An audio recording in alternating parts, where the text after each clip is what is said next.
আসসালামু আলাইকুম রহমতুল্লাহ। ইন্নাল হামদুলিল্লাহ ওয়াসসালাতু ওয়াসসালামু আলা রাসূলিল্লাহ ওয়া আলা আলিহি ওয়া আসহাবিহি ওয়া মান ওয়ালাহ।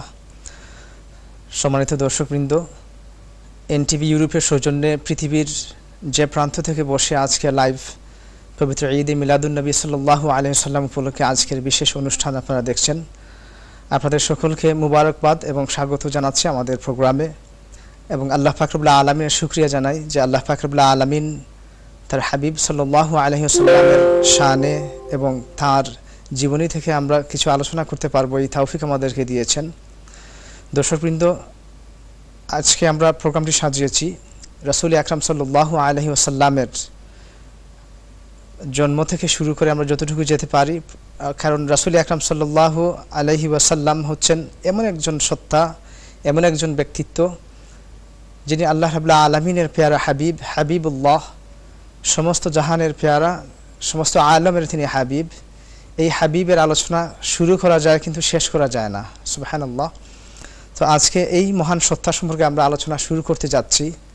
একটা জিনিস আমরা জেনে রাখা সকলের জন্য ভালো, যে যেমন কোরআন শরীফ আমরা পুরো বছরই আমরা তেলাওয়াত করি, কোরআনুল কারীম নিয়ে আমরা আলোচনা করি, কিন্তু যখন রমাদান মাস আসে তখন বিশেষভাবে আমরা শুরু থেকে শুরু করি, অর্থাৎ সূরা বাকারা থেকে শুরু করি। যেমন খতমে তারাবিতে আমরা চেষ্টা করি যে পবিত্র কোরআন যেন একটা খতম দিতে পারি, ঠিক অনুরূপভাবে রাসূল আকরাম সাল্লাল্লাহু আলাইহি সাল্লামের পবিত্র জীবনী সিরা আমরা পুরো বৎসর ব্যাপী প্রতি ঘন্টায় প্রতিক্ষণে কোনো না কোনো একটা অংশ রাসূলের জীবনের আমরা অনুসরণ করি এবং পালন করি, এবং এটা অতি প্রয়োজনীয়। কিন্তু যখন রবিউল আউয়াল মাস আসে, সেই পবিত্র রবিউল আউয়াল মাসে আমরা চেষ্টা করি যে রাসূলের জন্ম থেকে নিয়ে আমরা যেন, অথবা রাসূল আকরাম সাল্লাল্লাহু আলাইহি ওয়াসাল্লামের সৃষ্টি থেকে আল্লাহ পাক রব্বুল আলামিন যেভাবে কোরআনুল কারীমে এবং হাদিস শরীফের মধ্যে আমরা যেভাবে পেয়েছি, সৃষ্টি থেকে শুরু করে আমরা শুরু করি যে আমরা যেন পুরো বছর ব্যাপী রাসূলের সিরাত আলোচনা করতে পারি। এই হিসাবে আজকে আমাদের প্রোগ্রামের নাম দিয়েছি আমাদের প্রিয় কবি, বাংলাদেশের জাতীয় কবি কাজী নজরুল ইসলামের একটি নাথের শিরোনাম, ত্রিভুবনের প্রিয় মুহাম্মদ এলো রে দুনিয়ায়। অর্থাৎ মুহাম্মদ সাল্লাল্লাহু আলাইহি সাল্লাম আমাদের জন্য রাহমাত নিয়ে এবং সর্বশ্রেষ্ঠ রাহমাত হিসাবে আগমন করেছেন। এই জন্য তার জন্মের শুরু থেকে ইনশাআল্লাহ এই জন্ম থেকে নিয়ে আমরা আলোচনা আজকে শুরু করব, যতটুকু আগানো যায়। আজকে আমরা আমাদের প্রোগ্রামে আমন্ত্রণ জানিয়েছি এবং আমাদের প্রোগ্রামে অংশগ্রহণ করে আমাদেরকে ধন্য করেছেন আমাদের বাঙালি কমিউনিটির গৌরব, বাংলাদেশের গৌরব তথা সিলেটের গৌরব, আপনার আমার সকলের পরিচিত মুখ, যার খেদমত সুন্নিয়তের জন্য পুরো বিশ্বব্যাপী যার খেদমত চলছে, এবং যিনি আহলুস সুন্নাহ মিডিয়া প্রতিষ্ঠা করে কোরআনুল কারীম এবং হাদিস শরীফের সুস্পষ্ট ব্যাখ্যা এবং সুন্দর ব্যাখ্যা এবং দলিল ভিত্তিক আলোচনা করে আমাদেরকে উপকৃত করেন, সেই ব্যক্তিত্ব আমাদের আজকের প্রোগ্রামের অতিথি শায়েখ মুহাদ্দিস আল মুহাক্কিক হাফিজ আবু আবদুল্লাহ মুহাম্মদ আইনুল হুদা সাহেব, প্রিন্সিপাল দারুস সুন্নাহ লাতিফিয়া, নিউ ইয়র্ক, আমেরিকা। আমরা শায়েখের সাথে পরিচিত হয়ে নিই। আসসালামু আলাইকুম ওয়া রাহমাতুল্লাহ।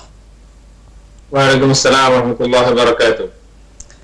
শায়েখ, আমরা অত্যন্ত আনন্দ বোধ করছি যে পবিত্র রবিউল আউয়াল মাসে ঈদে মিলাদুন্নবী সাল্লাল্লাহু আলাইহি সাল্লামের মাহফিলে আজকে যে শিরোনাম দিয়েছি আমরা, ত্রিভুবনের প্রিয় মুহাম্মদ এলো রে দুনিয়ায়, আজকের মাহফিলে আপনাকে আমরা অতিথি পেয়েছি। আল্লাহ পাক রব্বুল আলামিনের শুকরিয়া, আপনার শত ব্যস্ততা সত্ত্বেও আজকে আমাদেরকে সময় দিয়েছেন। আল্লাহ আপনার হায়াতের মধ্যে বারাকাত দিন এবং আপনার যে খেদমতকে আল্লাহ কবুল করুন। শেখ, আমরা সময় ক্ষেপণ করছি না, দর্শকবৃন্দ অপেক্ষা করছেন পৃথিবীব্যাপী এনটিভি ইউরোপের সৌজন্যে যারা আজকে প্রোগ্রাম দেখছেন। আমরা শুরু করতে যাচ্ছি প্রোগ্রাম। রাসূল আকরাম সাল্লাল্লাহু আলাইহি ওয়াসাল্লাম আমাদের জন্য আগমন করেছেন। আমরা রাসূল আকরাম সাল্লামের নাম সম্পর্কে একটু ব্যাখ্যা জেনে নেই শায়েখের কাছ থেকে। আল্লাহ পাক রব্বুল আলামিন তার হাবিবের নাম রেখেছেন মুহাম্মদ। আমরা মুহাম্মদ সাল্লাল্লাহু আলাইহি ওয়াসাল্লামের নাম সম্পর্কে একটু ব্যাখ্যা জেনে নিতে চাচ্ছি। জি, আসসালামু আলাইকুম ওয়া রাহমাতুল্লাহি ওয়া বারাকাতুহু। ধন্যবাদ উপস্থাপক জনাব মাওলানা আলী আহমদ সাহেব, ধন্যবাদ এনটিভি ইউরোপ এবং যারা আমাদেরকে দেখতে পাচ্ছেন বিশ্বের বিভিন্ন প্রান্ত থেকে। আল্লাহর হাবিব সাল্লাল্লাহু আলাইহি ওয়া আলিহি ওয়াসাল্লামের একটি মৌলিক নাম, মূল নাম মুহাম্মদ, সবথেকে মশহুর যে নাম। আর আমার নাম আছে আহমেদ। আর এরপরে আরো যে নামগুলি আছে সিফাতি নাম। মুহাম্মদ নাম আল্লাহ রাব্বুল আলামিন রেখেছেন। এই নামের অর্থ হলো আল্লাযী ইউহমাদু হামদান মাররাতান বা'দা মাররা, যার প্রশংসা করা হবে রিপিটেডলি, বারবার, যার প্রশংসা করা শেষ হবে না, বন্ধ হবে না, বারবার যার প্রশংসা হবে। আরেকটা বিষয় হলো এখান থেকে যে যার কোনো আইব নেই, ত্রুটি নেই, দোষ নেই, তার শুধু প্রশংসাই করা হবে। এই নামটা নির্বাচিত আল্লাহ রাব্বুল আলামিন এই নামটি করে রেখেছিলেন। যদিও আল্লাহ হাবিব সাল্লাল্লাহু আলাইহি ওয়া আলিহি ওয়াসাল্লামের দাদা আব্দুল মুত্তালিব এই নাম রেখেছিলেন, কিন্তু মূলত এই নামটা আল্লাহ রাব্বুল আলামিন নির্বাচিত। ওই সময় আল্লাহ রাব্বুল আলামিন আব্দুল মুত্তালিবের দিলে এটা ঢেলে দিয়েছিলেন, অথবা সাইয়্যিদা আমিনা আল্লাহ রাসূল সাল্লাল্লাহু আলাইহি ওয়া আলিহি ওয়াসাল্লামের মায়ের মনে এই নামটা মানে ইলহাম করা হয়েছিল। নামটা হচ্ছে আল্লাযী ইউহমাদু হামদান মাররাতান বা'দা মাররা, যা শুধু তারিফই হবে এবং বারবার হবে, রিপিটেডলি হবে। এটাই হচ্ছে আল্লাহ হাবিব সাল্লাল্লাহু আলাইহি ওয়া আলিহি ওয়াসাল্লামের নামের মর্ম। হাসান বিন সাবিত রাদিয়াল্লাহু তাআলা আনহু শাইরুর রাসূল, আল্লাহ রাসূল সাল্লাল্লাহু আলাইহি ওয়া আলিহি ওয়াসাল্লামের কবি যিনি, আল্লাহ রাসূলের তারিফ করতেন যিনি কবিতার মাধ্যমে, হাসান বিন সাবিত, তিনি তার শায়রের মধ্যে তিনি বলেছেন ওয়াশাক্কা লাহু মিন ইসমিহি লিয়ুজিল্লাহু ফাযুল আরশি মাহমুদুন ওয়া হাযা মুহাম্মাদু। এই লাইনটা আদা আবু তালিব তিনিও বলেছেন, এমন বর্ণনাও আছে, হাসান বিন সাবিত বলেছেন এই বর্ণনাও আছে। অর্থ হলো শাক্কা লাহু মিন ইসমিহি লিয়ুজিল্লাহু, তাকে সম্মান দেওয়ার জন্য, আল্লাহ রাব্বুল আলামিন তার হাবিবকে সম্মান দেওয়ার জন্য তার নাম থেকে তার হাবিবের নামকে বের করে নিয়ে এসেছেন। ফাযুল আরশি মাহমুদুন ওয়া হাযা মুহাম্মাদু, আরশের মালিক যিনি তার নাম হচ্ছে মাহমুদ আর ইনি হচ্ছেন মুহাম্মদ সাল্লাল্লাহু আলাইহি ওয়া আলিহি ওয়াসাল্লাম। মাশাআল্লাহ, জাযাকাল্লাহু খাইরান শেখ। আমরা চমৎকারভাবে জেনে নিলাম যে মুহাম্মদ সাল্লাল্লাহু আলাইহি সাল্লামের নামের তাৎপর্য এবং কে রেখেছেন। শেখ, আমরা যদি কোনো মানুষের জীবনী নিয়ে আলোচনা করি তখন শুরুটা করা হয় তার ফ্যামিলি ব্যাকগ্রাউন্ড থেকে, অর্থাৎ তার আব্বা, ওনার আম্মা, ওনার দাদা কেমন ছিলেন। আমরা অত দূর যাচ্ছি না, আমরা রাসূল আকরাম সাল্লাল্লাহু আলাইহি সাল্লামের ওয়ালিদ মুহতারাম আব্দুল্লাহ রাদিয়াল্লাহু তাআলা আনহু সম্পর্কে একটু জানবো, যে এই জাহিলি যুগে তার চরিত্র কেমন ছিল এবং তিনি এই জাহিলি যুগের যে সমস্ত জাহালত ছিল, অজ্ঞতার যুগের সেই অজ্ঞতা থেকে তিনি কতটুকু দূরে ছিলেন এবং রাসূলের আব্বা হিসাবে আল্লাহ পাক রব্বুল আলামিন তাকে কিভাবে রেখেছিলেন, একটু যদি আলোকপাত করেন আমরা রাসূল আকরাম সাল্লাল্লাহু আলাইহি ওয়াসাল্লামের ফ্যামিলি ব্যাকগ্রাউন্ড সম্পর্কে একটু জানতে পারবো ইনশাআল্লাহ। ধন্যবাদ। আল্লাহ রাসূল সাল্লাল্লাহু আলাইহি ওয়া আলিহি ওয়াসাল্লামের ওয়ালিদ মুহতারাম জন্মদাতা বাবা যিনি সাইয়্যিদুনা আব্দুল্লাহ রাদিয়াল্লাহু আনহু, আপনি রাদিয়াল্লাহু আনহু বলেছেন, জাযাকুমুল্লাহু খায়রান। তার নামটাই ওই জাহেলিয়াতের যুগেই তার নামটা রাখা হয়েছিল আব্দুল্লাহ, আল্লাহর বান্দা।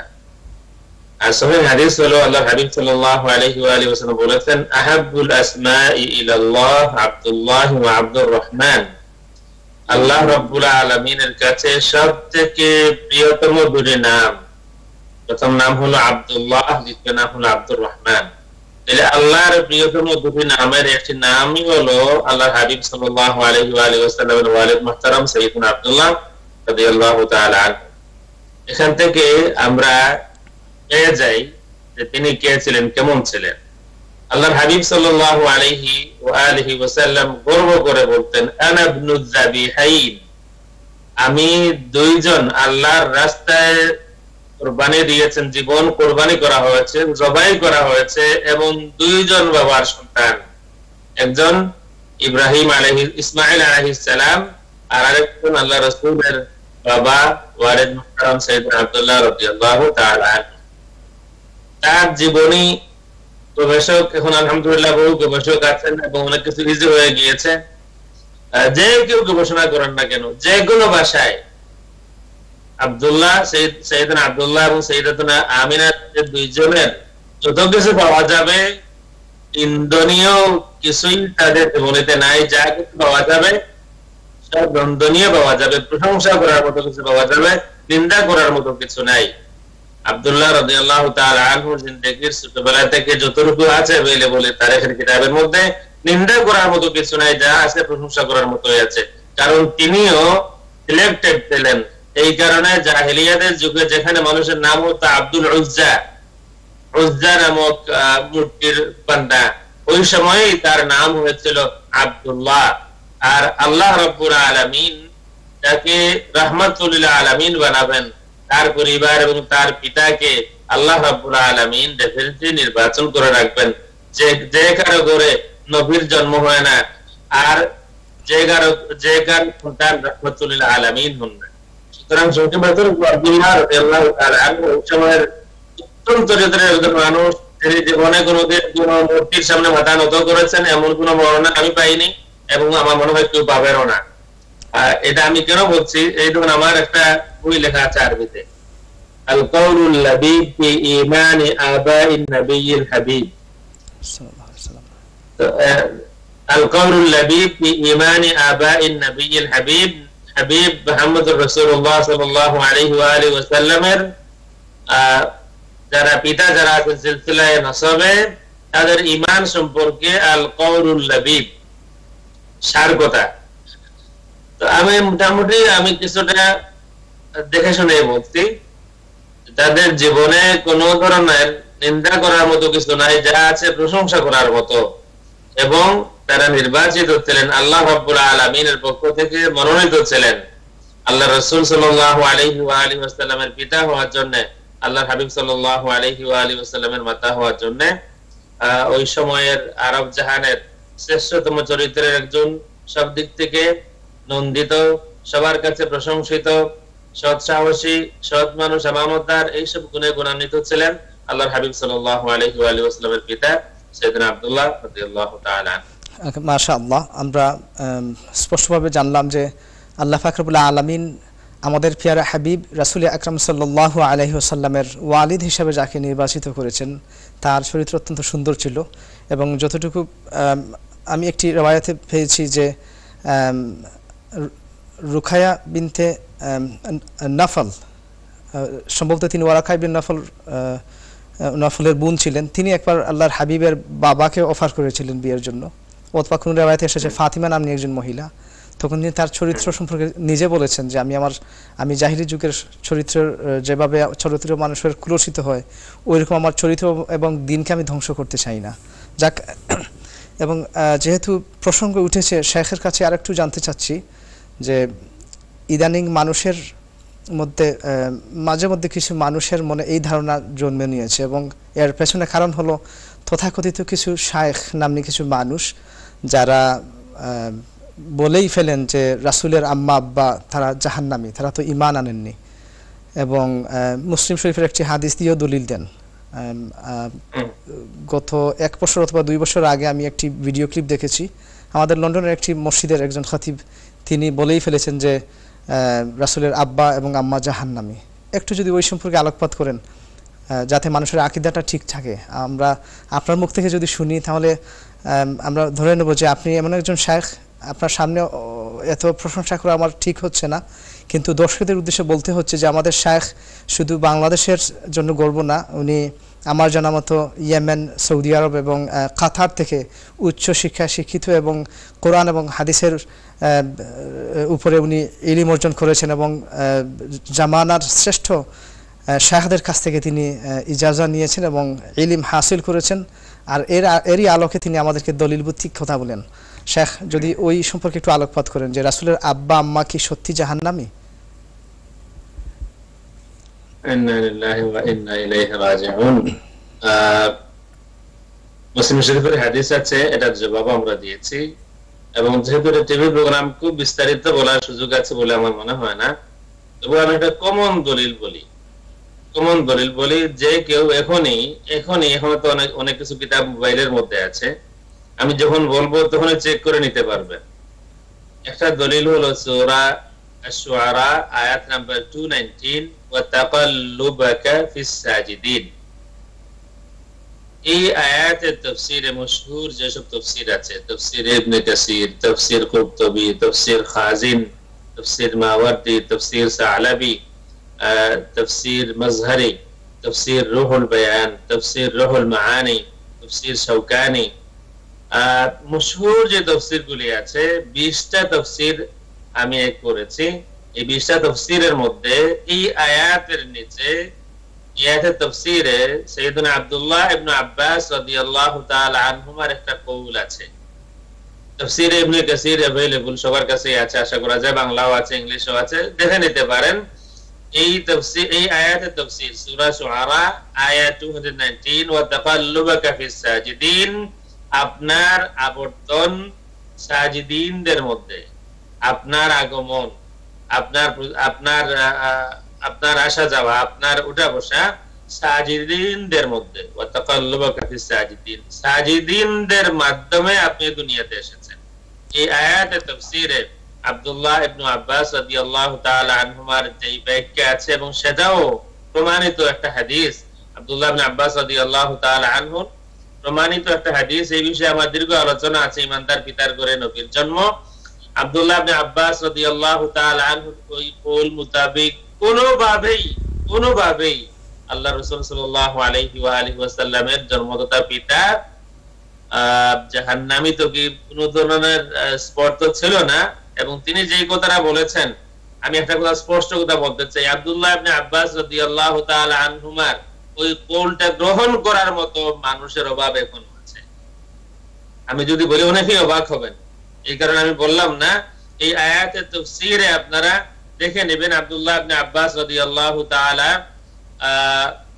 আনহুমা তিনি যে তাফসীরটা করেছেন 20টা তাফসীরের মধ্যে আছে। এর মধ্যে সবথেকে মশহুর তাফসীর ইবনে কাসির সেটা দেখতে পারেন, সালাবি দেখতে পারেন, তাফসীর মাওয়ারদি দেখেন, তাফসীর বাগাওয়ী দেখেন, তাফসীর ইবনে জাওজি দেখেন, তাফসীর ইবনে আব্দুস সালাম দেখেন, তাফসীর কুরতুবী দেখেন, তাফসীর খাজিন দেখেন, তাফসীর আবু হাইয়ান আন্দালুসি দেখেন, তাফসীর ইবনে আদিল দেখেন, তাফসীর ইবনে কাসির তো বললাম, তাফসীর মাজহারি দেখেন, রুহুল বায়ান দেখেন, তাফসীর শাওকানি ফাতুল কাদির দেখেন, তাফসীর রুহুল মাআনি আলুসি, তাফসীর সাবুনি দেখেন, তাফসীর দয়াউল কুরআন কারম শাহ আজহারি দেখেন।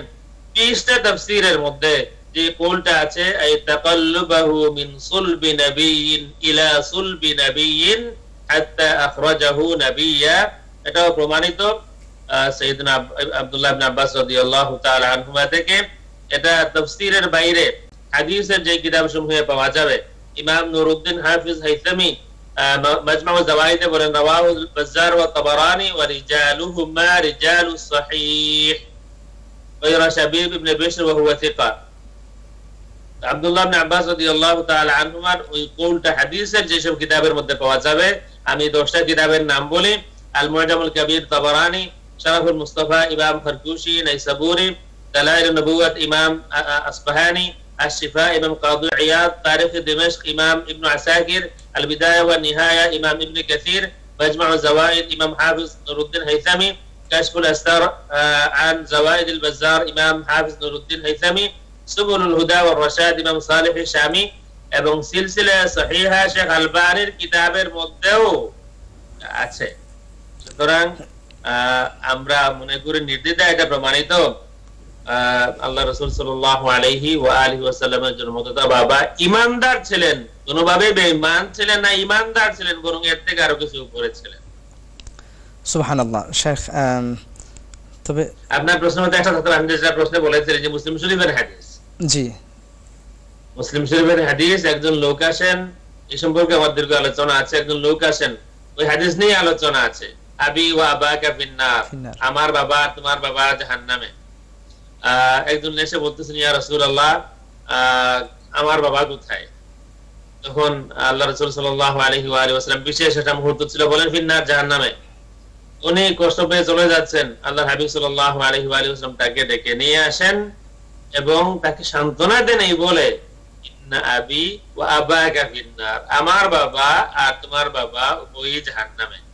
এটা আল্লাহর হাবিব সাল্লাল্লাহু আলাইহি ওয়া আলিহি ওয়াসাল্লাম তার বাবার জাহান্নামী হওয়ার ঘোষণা ছিল না, মূলত ছিল একজন সাহাবীকে সান্ত্বনা দেওয়া, একজন সাহাবীকে সান্ত্বনা দেওয়া, তিনি কষ্ট পেয়েছেন এই কারণে।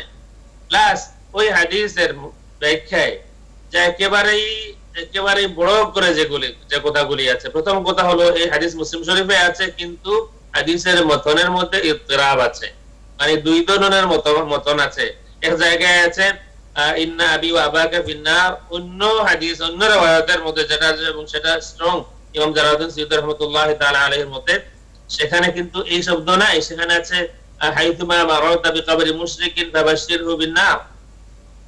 সুতরাং এই হচ্ছে একটা বিষয় যে হাদিসের সনদের মধ্যে ইত্তিরাব আছে, হাদিসের মতনের মধ্যে ইত্তিরাব আছে, ইবারতের মধ্যে ইত্তিরাব আছে, কোন ইবারতে এই কথাটা নাই। দুই, আবি ব্যবহার করেছেন আল্লাহর হাবিব সাল্লাল্লাহু আলাইহি ওয়া আলিহি ওয়াসাল্লাম। আবুন শব্দটা কোরআন শরীফে 6টা অর্থে আসে। শুধু কোরআন শরীফে আমি আয়াত বলতে পারবো এখনই, যে কেউ মিলিয়ে নিতে পারেন। আবুন বলতে মাকেও বোঝায়, আবুন বলতে খালাকেও বোঝায়, আবুন বলতে চাচাকেও বোঝায়, আবুন বলতে দাদাকেও বোঝায়, আবুন বলতে দূরবর্তী দাদাকে বোঝায়, আবুন বলতে যে কোনো একজন মানুষ, সম্মানিত একজন মানুষকেও বোঝায়। আমরা রিকশা ড্রাইভারকে বলি বাবা যাবে, এর মানে তাকে একটা সম্মান করে মুরব্বী মানুষ বলতেছি, উনি আমার মায়ের জামাই না, সম্মান করে বলতেছি বাবা, এর অর্থ এই না যে তিনি আমার জন্মদাতা বাবা হবেন। সুতরাং আবুন শব্দের অর্থ ওয়ালি আবাওয়াইহি লিকুল্লি ওয়াহিদিন মিনহুমা সুদুস, এখানে দুইজন বাবাকে মা বাবা, সুতরাং আবুন বলতে বাবাকে মাকেও বোঝায়। ওয়ারাফা আবাওয়াইহি আলাল আরশ, ইউসুফ আলাইহিস সালাম তার দুই বাবাকে আরশে সিংহাসনে উঠালেন। ওই দুই বাবাকে একজন ইয়াকুব আলাইহিস সালাম আর একজন তার খালা তাকে। সুতরাং আবুন শব্দ 6টা অর্থে আছে আবিকুম ইব্রাহিম, জি মিল্লাত আবিকুম ইব্রাহিম, দূরবর্তী দাদা। সুতরাং আবুন দিয়ে কোনোভাবেই অকৈত্যভাবে জন্মদাতা বাবা বোঝায় না, এই 6 অর্থে আসে। ওয়ালিদুন দিয়ে, ওয়ালিদুন শব্দ যদি ব্যবহার করা হয় তাহলে একটাই অর্থ আসে জন্মদাতা বাবা। সুতরাং ওই হাদিস দিয়ে কোনোভাবে অকৈত্যভাবে এই কথা বলা সম্ভব নয় যে আল্লাহর হাবিব সাল্লাল্লাহু আলাইহি ওয়া আলিহি ওয়াসাল্লামের জন্মদাতা বাবা ওয়ালিদ তিনি জাহান্নামে, যদি স্ট্রেট এই ইবারতটাই নেওয়া হয় ইন্না আবি ওয়া আবাকা ফিন্নার। কিন্তু আমি বললাম অন্য হাদিস আছে যেখানে রাবি এর থেকে স্ট্রং, কিন্তু ইবারতের মধ্যে ইত্তিরাব আছে, অ্যাকর্ডিং টু ইমাম জালালউদ্দিন সিয়ুতী রাহমাতুল্লাহি তাআলা আলাইহি। ধন্যবাদ শেখ, চমৎকার ভাবে আমাদেরকে বুঝিয়েছেন। এবং আমি আহলে সুন্নাহ মিডিয়ার একটি আলোচনা শুনেছি আপনার এই বিষয়ে, আমি অত্যন্ত উপকৃত হয়েছি যে আব এবং ওয়ালিদ সম্পর্কে আপনি ব্যাখ্যা দিয়েছেন। ইতিপূর্বে আমি অন্য কোনো কিতাবে পাইনি, কিন্তু আপনার এই আলোচনা থেকে আমার কাছে স্পষ্ট এটা মনে হয়েছে যে এটাই হবে, যে উনি ওয়ালিদ না, আব বলতে হয়তো আল্লাহ রাসূল আর অন্য কাউকে বুঝিয়েছেন। আর সাধারণত উসুল হচ্ছে যখন কোরআনুল কারীমের আয়াত এবং হাদিস শরীফের মধ্যে তাআরুজ হবে, তখন আমরা প্রথমে নিশ্চয়ই কোরআনুল কারীমের আয়াতকে প্রাধান্য দেব। এজন্য যেহেতু আপনি যদি সামান্য সুযোগ দেন আমি আরো দুইটা কথা বলি। জি শেখ, একটা হলো আল্লাহ রাসূলের মানে চাচাকেও আবুন বলা হয়, চাচাকেও আবুন বলা হয়। কোরআন শরীফে দলিল আছে না'বুদু ইলাহাকা ওয়া ইলাহা আবাইকা ইব্রাহিম ওয়া ইসমাঈল ওয়া ইসহাক। কারণ কারো বাবা যদি ইসহাক হন তাহলে তার জন্মদাতা বাবা আর ইসমাইল হতে পারেন না, কিন্তু এখানে ইসহাক এবং ইসহাককেও বাবা বলা হয়েছে, ইসমাইলকেও বাবা বলা হয়েছে, ইয়াকুবকেও বাবা বলা হয়েছে। সুতরাং চাচাকেও বাবা বলা হয় কোরআন শরীফের দলিলে। আর আল্লাহর হাবিব সাল্লাল্লাহু আলাইহি ওয়া আলিহি ওয়াসাল্লামের দুইজন চাচার নামের সাথে প্রথম অক্ষরটা আবুন ছিল, আবু লাহাব, আবু তালিব, এই দুইজনের নামের শুরুতেই আবুন ছিল। সুতরাং এখানে একটা ইঙ্গিত আছে যে এই আব বলতে ওই দুইজনের একজন হতে পারে। আর যদি খুব ভালো করে ইমাম বারজানজি রাহমাতুল্লাহি তাআলা আলাইহির একটা কিতাব আছে সাদাদুদ্দাইন, ওই কিতাবের মধ্যে খুব বিস্তারিত আলোচনা আছে। খুব যদি গভীরভাবে গবেষণা করা যায় তাহলে দেখা যাবে আবুন বলতে আবু লাহাব। যাই হোক সেদিকে যাচ্ছি না, এই হলো একটা ইঙ্গিত দিলাম যে আল্লাহ রাসূলের চাচাদের মধ্যে, আল্লাহ রাসূলের বাবা তো আগে দুনিয়া থেকে বিদায় নিয়েছিলেন, লালিত পালিত হয়েছিলেন চাচাদের কাছে, এবং এই কারণে হয়তো আবুন শব্দটা মশহুর হয়ে গিয়েছিল, চাচা যারা ছিলেন তারা পরিচয় দিতেন। সুতরাং কোন চাচা হতে পারেন। আর একটা আয়াত বলি, আল্লাহ রাব্বুল আলামিন ইব্রাহিম আলাইহিস সালাতু ওয়াস সালাম সম্পর্কে যখন কাবা ঘর পুনর্নির্মাণ করলেন ইসমাইল আলাইহিস সালাতু ওয়াস সালামকে নিয়ে, কোরআন শরীফে আয়াত আছে ওয়া ইয ইয়ারফাউ ইব্রাহিমুল কওয়াইদ মিনাল বাইতি ওয়া ইসমাঈল রব্বানা তাকাব্বাল মিন্না ইন্নাকা আনতাস সামিউল আলিম রব্বানা ওয়াজআলনা মুসলিমাইন। হে আল্লাহ তুমি আমাদেরকে আমাদের দুইজনকে মুসলমান হিসাবে গ্রহণ করো, কবুল করো। যে মুসলমান মানে তোমার সামনে যারা আত্মসমর্পণ করে। রব্বানা ওয়াজআলনা মুসলিমাইন লাক ওয়া মিন যুররিয়াতিনা উম্মাতাম মুসলিমাতান লাক, আর আমাদের আওলাদদের মধ্য থেকে একটি উম্মতে মুসলিমা তুমি বানাও। মানে আমাদের আওলাদের মধ্য থেকে একটা জাতি তুমি সৃষ্টি করো, যে জাতির নাম হবে মুসলিম, উম্মতে মুসলিমা। এরপরে খেয়াল করুন, রব্বানা ওয়াবআস ফীহিম রাসূলাম মিনহুম। ফীহিম, এই হিম বলতে আল্লাহ তুমি তাদের মধ্যে, এই তাদের মধ্যে বলতে কারা? এর আগে বলা হয়েছে আমার আওলাদের মধ্যে, আমাদের আওলাদের মধ্যে একটা উম্মত বানাও, যে উম্মতের নাম হবে মুসলিম, মুসলিম উম্মত সৃষ্টি করো। এরপরে বলতেছেন তাদের মধ্যে, তাদের মধ্য থেকে, তাদের মধ্যে আমাদের আওলাদের মধ্যে যে উম্মত তুমি সৃষ্টি করবে, উম্মতে মুসলিমা, তাদের মধ্যে, তাদের মধ্য থেকে একজন রাসূল বানাও। এই আয়াতের মধ্যে ইঙ্গিত আছে আল্লাহ রাসূল সাল্লাল্লাহু আলাইহি ওয়া আলিহি ওয়াসাল্লামের বাবা মুসলমান ছিলেন। সূরা ইয়াসিনের শুরুতে একটা আয়াত আছে, লাকাদ হাক্কাল কাউলু আলা আকসারিহিম ফাহুম লা ইউমিনুন। ম্যাক্সিমাম মানুষ, আরবের ম্যাক্সিমাম মানুষ বেঈমান ছিল। তার মানে ঈমানদার মানুষও ছিলেন ওই সময়। তাইলে ওই সময় ঈমানদার যারা ছিলেন আল্লাহ রাসূল সাল্লাল্লাহু আলাইহি ওয়া আলিহি ওয়াসাল্লামের আবা আজদাদের মধ্যে, তার মধ্যে অবশ্যই আব্দুল্লাহ ছিলেন, কারণ তার নামটাই হচ্ছে আল্লাহর বান্দা। এই বিষয়ে অন্তত দুদিন মধ্যে আলোচনা করা যায়। শুধু দলিল ভিত্তিক কোরআন শরীফের আয়াতের পুরো আয়াত দেওয়া যাবে। আল্লাহ রাসূল সাল্লাল্লাহু আলাইহি ওয়া আলিহি ওয়াসাল্লামের বাবা মুশরিক ছিলেন না, আল্লাহর হাবিব সাল্লাল্লাহু আলাইহি ওয়া আলিহি ওয়াসাল্লামের বাবা ঈমানদার ছিলেন। 5টা মাসলাক আছে। মাসালিকুল হুনাফা নামে ইমাম জালালউদ্দিন সুয়ুতী রাহমাতুল্লাহি তাআলা আলাইহির কিতাব আছে। শুধু এই মাসআলার উপরে ইমাম জালালউদ্দিন সুয়ুতী রাহমাতুল্লাহি তাআলা আলাইহির 6টা কিতাব, 7টা কিতাব, 12টা পর্যন্ত রিসালা শুধু এই মাসআলার উপরে আছে। আল্লাহর হাবিব সাল্লাল্লাহু আলাইহি ওয়া আলিহি ওয়াসাল্লামের ওয়ালিদাইন নাজাত প্রাপ্ত। সুতরাং এই কথা বলা যায় যে আনডাউটেডলি এটা প্রমাণিত আল্লাহর হাবিব সাল্লাল্লাহু আলাইহি ওয়া আলিহি ওয়াসাল্লামের পিতা বা মাতা বেঈমান ছিলেন না। অকাট্য এমন কোন প্রমাণ নেই যে তারা বেঈমান ছিলেন, বরং অকাট্য এমন প্রমাণ আছে তারা ঈমানদার ছিলেন। আলহামদুলিল্লাহ, আলহামদুলিল্লাহ শেখ। আমরা বিস্তরভাবে জানলাম যে আল্লাহ রাসূল সাল্লাল্লাহু আলাইহি ওয়াসাল্লামের আম্মা এবং আব্বা জান দুজনেই ছিলেন আল্লাহ রাব্বুল আলামিনের প্রতি বিশ্বাসী এবং ঈমানদার, এবং তারা বেহেশতি। আমরা বিভিন্ন দলিলের মাধ্যমে জানলাম। আফসোস হয় ওই সমস্ত কিছু শেখ নামদারি বর্তমান যুগের আলিম যারা নিজেদেরকে নির্দোষ প্রমাণ করার জন্য অনেক ব্যাখ্যা করেন, বিশ্লেষণ করেন, বিভিন্ন চলচাতুরির আশ্রয় নেন, কিন্তু যখন রাসূল আকরাম সাল্লাল্লাহু আলাইহি ওয়াসাল্লামের আম্মা এবং আব্বার ব্যাপারে কথা আসে নির্দ্বিধায় বলে দেন যে ওনারা জাহান্নামী। আল্লাহ রাব্বুল আলামিন তাদেরকে হেদায়েত করুন। সম্মানিত দর্শকবৃন্দ, আপনাদেরকে বলে রাখছি যে আমাদের শেখ, আমার লজ্জা করছে ওনার সামনে আমি প্রশংসা করছি না, কিন্তু ওগুলো সত্যি। আপনারা আহলুস সুন্নাহ মিডিয়াকে সাবস্ক্রাইব করবেন, এবং হাজারো আলোচনা আছে বর্তমান সময়কার ফিতনা যে সমস্ত বিষয় নিয়ে বা ইখতিলাফ আছে, ওই সমস্ত বিষয়ের সঠিক সমাধান এবং সঠিক ব্যাখ্যা বিশ্লেষণ। আমাদের শাইখের একটি গুণ আছে, উনি আমানতদারিতা রক্ষা করেন। বর্তমান যুগে অনেক আলেম আছেন যারা কোরআন এবং হাদিস শরীফের ব্যাখ্যা তার নিজের তরিকা বা নিজের মাসলাক, নিজের দলকে ঠিকানোর জন্য অপব্যাখ্যা করেন, কিন্তু আল্লাহ রাব্বুল আলামিন আমাদের শাইখকে এই ব্যাপারে হেফাজত করেছেন। উনি যথাসাধ্য চেষ্টা করেন মানুষদেরকে সঠিক ইলম এবং তার আমানতদারিতার মাধ্যমে মানুষদেরকে সঠিক জিনিসটাই বোঝানোর জন্য। আল্লাহ রাব্বুল আলামিন এই ধরনের শাইখ আমাদের মধ্যে যুগে যুগে সৃষ্টি করুন। দর্শকবৃন্দ, আমরা ছোট্ট একটি বিরতিতে যাচ্ছি। ইনশাল্লাহ আজকের আলোচনা থেকে আপনারা দূরে যাবেন না, সবাই একটু বিরতি নেই এবং আলোচনার শেষ পর্যন্ত আমাদের সঙ্গে থাকুন। অবশ্যই আমাদের উপকার হবে, আমাদের পরবর্তী জেনারেশনের জন্য অনেক উপকার হবে। আসসালামু আলাইকুম ওয়া রাহমাতুল্লাহ। আসসালামু আলাইকুম ওয়া রাহমাতুল্লাহ। সম্মানিত দর্শকবৃন্দ, আপনারা যারা প্রোগ্রাম দেখছেন শুরু থেকে এবং যারা নতুন করে ব্রেকের পরে জয়েন করেছেন, আমরা সকলকে মুবারকবাদ জানাচ্ছি। আজকে এমন একটি মুবারক মাজলিস বলতে হবে। আমরা এমন একজন মহান ব্যক্তিত্বের জীবনী নিয়ে আলোচনা করছি, যিনি সকলের সেরা, সকলের প্রিয় মুহাম্মদুর রাসূলুল্লাহ সাল্লাল্লাহু আলাইহি ওয়াসাল্লাম। এই পৃথিবীতে যাদের জীবনী লেখা হয়েছে, সবচেয়ে বেশি রাসূল আকরাম সাল্লাল্লাহু আলাইহি ওয়াসাল্লামের সিরাত বা জীবনী লেখা হয়েছে, সবচেয়ে বেশি যার জীবনী নিয়ে আলোচনা করা হয় তিনি হচ্ছেন মুহাম্মদুর রাসূলুল্লাহ। প্রতিটি মুহূর্তে তার জীবনী নিয়ে আলোচনা হচ্ছে।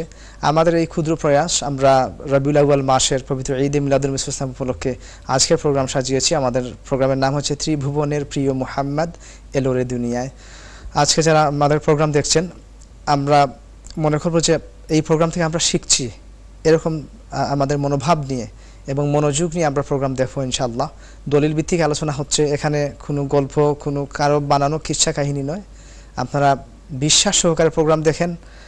আর আমাদের আশপাশে যে সমস্ত আগাছা পরগাছা অনেক শায়েখ নামদারি মানুষ আছে, যারা মানুষের ঈমানকে বিভ্রান্ত এবং নষ্ট করার জন্য প্রয়াস চালাচ্ছে, এটা আখিরি জামানার যুগ, ফিতনার যুগ। আমরা ওদিকে কান দেব না ইনশাআল্লাহ। আমরা সহিহ তরিকায় আছি, আমরা সঠিকভাবে আহলুস সুন্নাতুল জামাতের আকীদা নিয়ে বেঁচে থাকতে চাই এবং আমাদের আকীদা, ঈমান এবং ইসলামকে এই পথে রেখেই হেফাজত করতে চাই এবং আল্লাহর দরবারে দোয়া চাই আল্লাহ যেন আমাদেরকে এই পথেই সাবিত কদম রাখুন।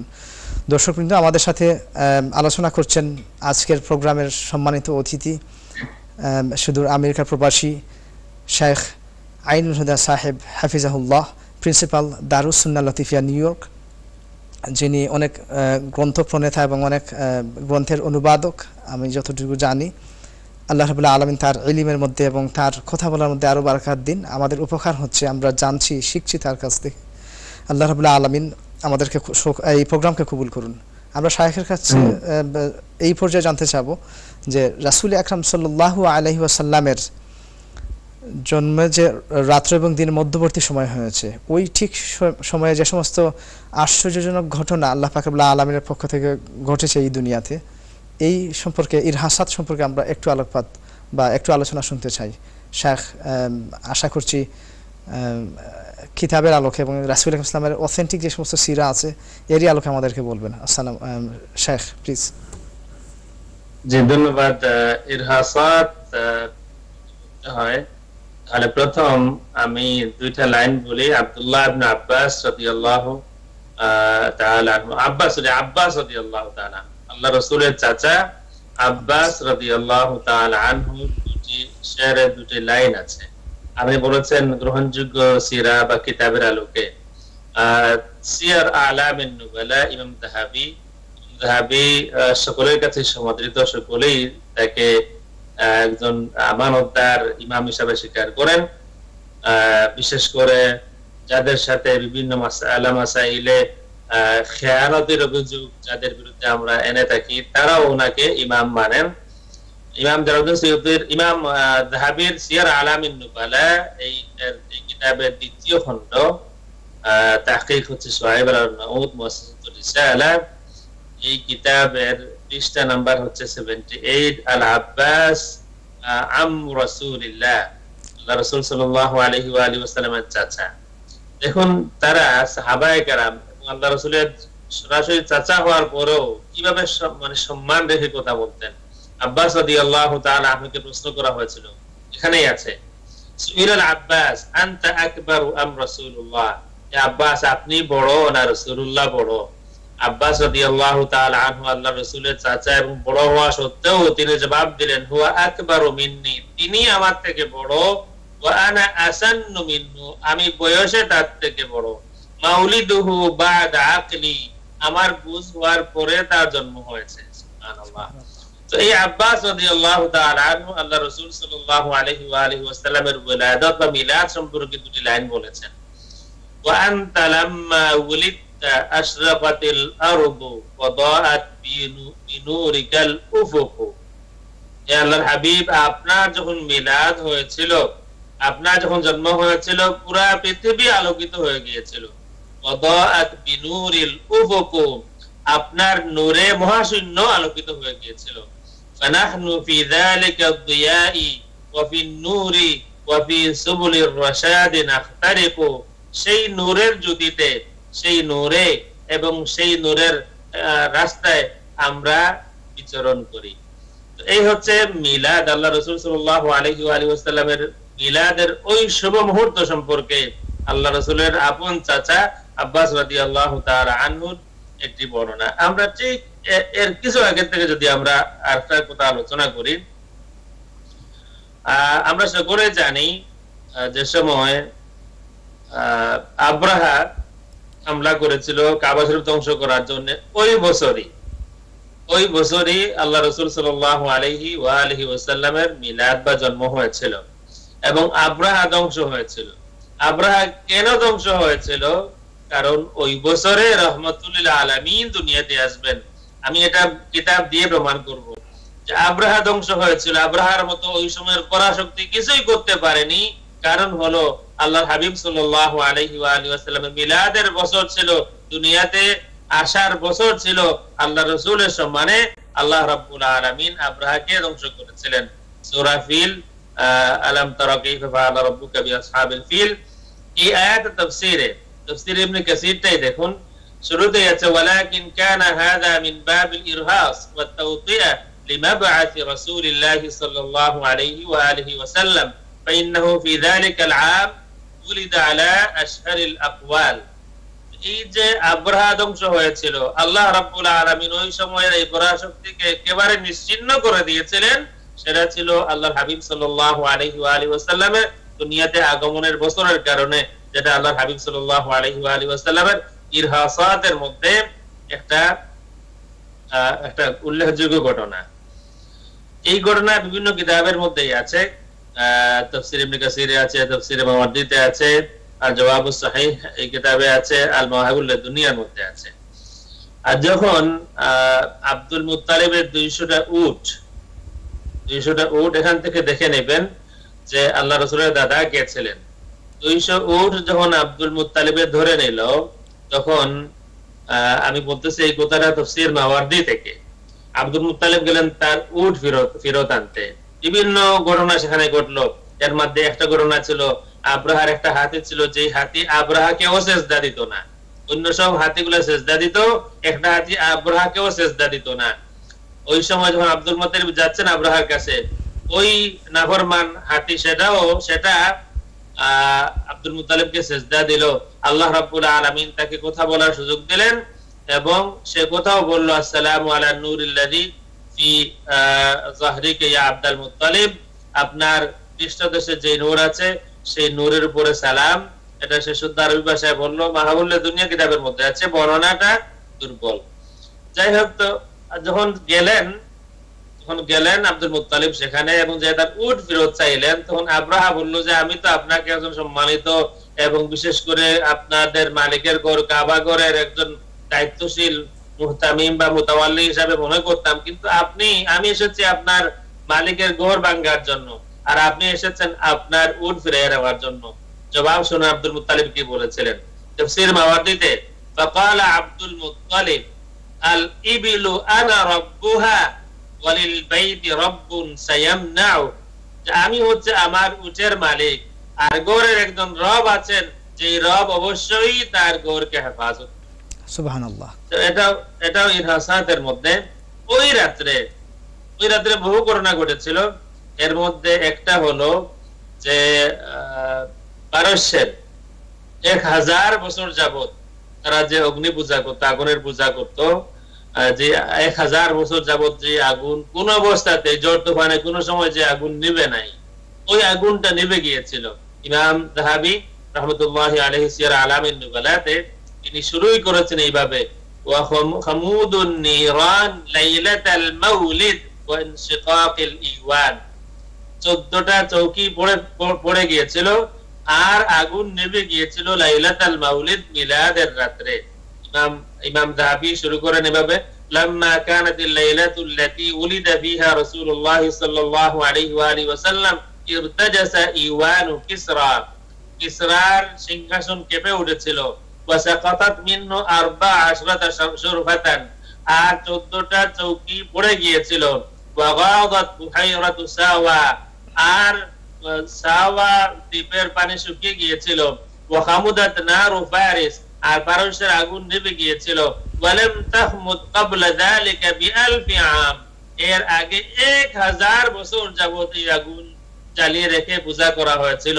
কিন্তু আল্লাহ হাবিব সাল্লাল্লাহু আলাইহি ওয়া আলিহি ওয়াসাল্লাম দুনিয়াতে আগমনের ওই মুহূর্তে সেই আগুন নিভে গিয়েছিল এবং ওই সময় একটা পরাশক্তি ছিল পারস্য।